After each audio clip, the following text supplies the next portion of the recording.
Not many people realized that I had this facade, that I was hiding how much I was drinking. There were a few of my friends that knew at first, that I liked to drink, and really I was able to keep it, to myself for quite some time. In my 30s is when it started becoming problematic. It would be every weekend and hard drinking with my ex-husband, and we just drank every weekend. We didn't go to bars, we just sat at home and drank.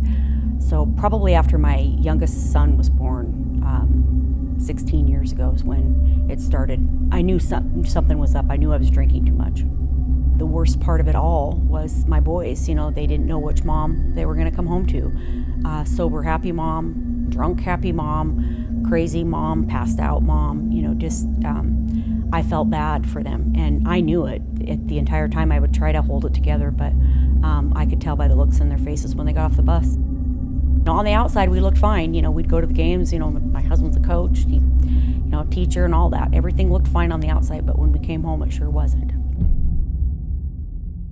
My first day in the Walker Center, I can barely remember because I was that intoxicated. But in the second day, I really felt like, well, I'm just an alcoholic. These other people in here, these other women are drug addicts and that. But by the third day, I realized something was missing. And from that day on, I did form very good friendships. To this day, still have friends my sisters that we were there with. And my experience there it blew my mind, basically. It was what I needed at that time. I'm not afraid anymore. I was terrified people would smell alcohol on me, or I would slip up and do something. But that's the best part of sobriety. I can walk on the football field and take pictures. I can go back to college and know that I can do anything I put my mind to. Back then I thought it was worthless. I didn't think I deserved any sort of happiness.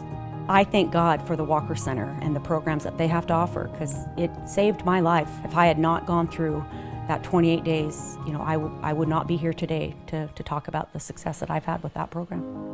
Every year, the Walker Center helps people across the Northwest regain control of their lives. If you're ready to start down your road to recovery, get a confidential assessment at thewalkercenter.org or call 1-800-227-4190.